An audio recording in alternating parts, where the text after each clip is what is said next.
বোকা, childish, immature কারা জানেন? যারা অফিস কলিগদের বন্ধু বানায় ফেলে, একদম আত্মার আত্মীয়র মতো হয়ে যায়। অফকোর্স ওয়ার্ক প্লেসে আপনার দু একটা ভালো বন্ধু তৈরি হতেই পারে, যেহেতু দিনের একটা সিংহভাগ সময়ই অফিসে কাটানো হয়। কিন্তু এটা বললে চলবে না, অফিস হচ্ছে এমন একটা জায়গা যেটাতে আপনি সব থেকে বেশি সতর্কতা অবলম্বন করতে হবে আপনার ফ্রেন্ডশিপ তৈরি করার ক্ষেত্রে। কারণ এখানে ভাই মাল্টি কালচারাল, মাল্টি ডাইমেনশনাল, বিভিন্ন এডুকেশন ব্যাকগ্রাউন্ড, বিভিন্ন জায়গা থেকে দেশে মানুষ হচ্ছে একসাথে কাজ করে। সবার সাথে দেখা গেছে আপনার মতের মিল হবে না, কাজের মিল হবে না, কথাবার্তার চালচলন মিল হবে না। এখন দেখা গেলো কাউকে আপনার অফিসের মধ্যে পছন্দ হচ্ছে না, তার কাজ পছন্দ হচ্ছে না, কথাবার্তায় মিলতেছে না। এখন আপনি আবার এগুলো শেয়ার করতেছেন আপনার কোনো কলিগের কাছে, তাকে বন্ধু ভেবে আর তার আত্মীয় ভেবে। কিন্তু আপনি একটা বোকা।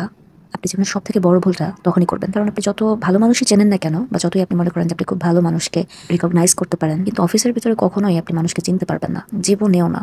যতই আপনি ভালো মানুষ চিনতে পারেন, মানুষকে আপনি বুঝতে পারেন না কেন। এখন যাকে আপনি দুনিয়া উজাড় করে পেটের কথা, পিঠের কথা, মুখের কথা সব বলে দিচ্ছেন, অ্যান্ড ইউ নেভার নো যে 2 দিন পর এই লোকটা আপনার বিরুদ্ধে, আপনার পেছনে কি করতে যাচ্ছে। কারণ ভাই অফিস হচ্ছে এমন একটা জায়গা যে জায়গায় প্রত্যেকটা মানুষের হচ্ছে অর্থনৈতিক বিষয় আশয় জড়িত, পদোন্নতির চাহিদা জড়িত, মানুষের এখানে স্বার্থ জড়িত। প্রত্যেকটা মানুষ সারাক্ষণ এই চিন্তা ধান্ধায় থাকে, কে কাকে টপকে কার আগে গিয়ে পৌঁছাতে পারবে। তাই ওয়ার্ক প্লেসে কখনো নিঃস্বার্থ ভালোবাসা সম্ভব না। ওয়ার্ক প্লেসে কখনো আপনি ভালো বন্ধু পাবেন না। তাই ওয়ার্ক প্লেসে ভুলেও যদি ভুল ক্রমে আপনি মনের সব কথা উজাড় করে দিয়ে কাউকে বন্ধু বানাতে চান বা বন্ধু ভাবেন, আপনি লাইফে বড় রকমের একটা ধরা খাবেন। কারণ আপনার বিপদ নিশ্চিত। বন্ধু বান্ধব তৈরি হওয়ার একটা সময় থাকে ভাই, স্কুল লাইফ, কলেজ লাইফ, এগুলোতে বন্ধু হয়, এগুলোতে বন্ধু তৈরি করা সম্ভব। কিন্তু ওয়ার্ক প্লেসে এসে যখন ওয়ার্কিং লাইফ আপনি স্টার্ট করছেন বা ওয়ার্কিং লাইফ চলতেছে, এই টাইমে এসে ওই প্লেস থেকে একটা বন্ধু বের করা, ইটস সো টাফ।